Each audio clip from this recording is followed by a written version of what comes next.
Tesla has reintroduced the Referral Program award that allows you to accelerate your Cybertruck delivery for 30,000 credits. However, it's not available anymore. If you see it next time, you have to take advantage of it basically immediately or you're going to be late. I say it's good news that it's already gone because it proves that there's definitely a lot of demand for the Cybertruck. You cannot argue against that. Tesla posted this: earned, not given. Cyberhammer is now available as a referral award.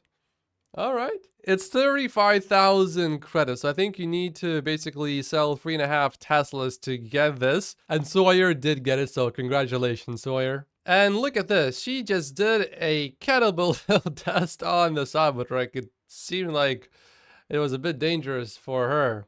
Not for the Cybertruck, though. If she didn't throw it quite right, it could have bounced back on her. Oh, Sawyer is going to be driving the Cybertruck for the next 4 days. Steven says, keep count of how many times you have to say, sorry, I have a fiance. Larry's getting a Cybertruck. I'm happy for him. And Chuck Cook also is getting a Cybertruck delivered, I think tomorrow. He's also keeping his Model Y. Now, we know that our former president of the US is not exactly thrilled about EVs, but maybe after seeing this, he would consider changing his mind. Anyway, I want to show you some of the comments he made about EVs, but before I show you that, this bloodbath comment was actually related to EVs, and the mainstream media is not interpreting it exactly as it was actually said.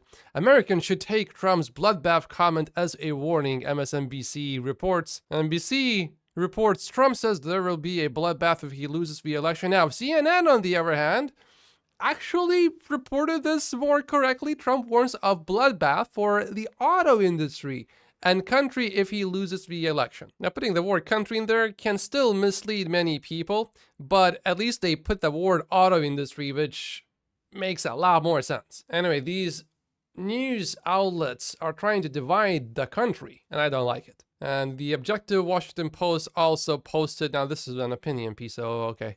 But it says the bloodbath Trump promised has already begun. They are really taking it quite far. Here's exactly what he said, and this is super relevant to us Tesla stock investors. China is now building a couple of massive plants where they are going to build the cars in Mexico, and they think they are going to sell those cars into the US.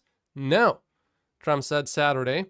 We're going to put a 100% tariff on every single car that comes across the line, and you're not going to be able to sell those cars if I get elected. Now, if I don't get elected, it's going to be a bloodbath for the whole. That's going to be the least of it. But they're not going to sell those cars. So Politico actually did a great job reporting on this. A fairly good job with their headline, "2 Trump's bloodbath tirade contain a warning on Chinese cars." I personally, whenever I see a viral clip making one political person look incredibly stupid, whether it's a leftist or a person on the right, I want to see the whole clip. Show me all of the context. Don't just show me 2 seconds.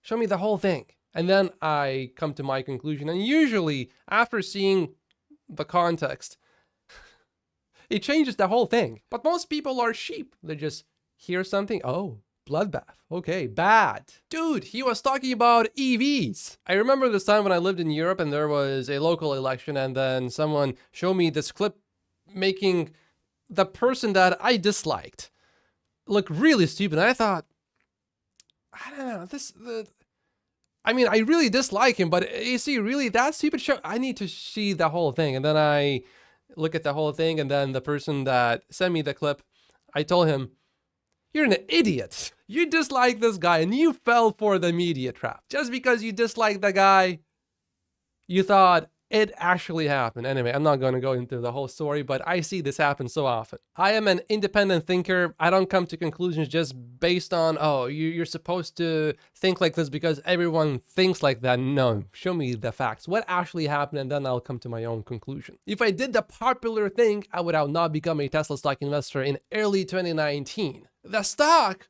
was basically flat for years when I became a Tesla stock investor. Oh, why would you invest in Tesla stock now that it has been flat for many, many years? It has no future. The bankruptcy is coming. Tesla will never make any money. It will never produce a successful mass market vehicle. You know, one day when I have kids, I'm going to teach them a class, and it's going to be called Thinking Hurts, but not thinking hurts more.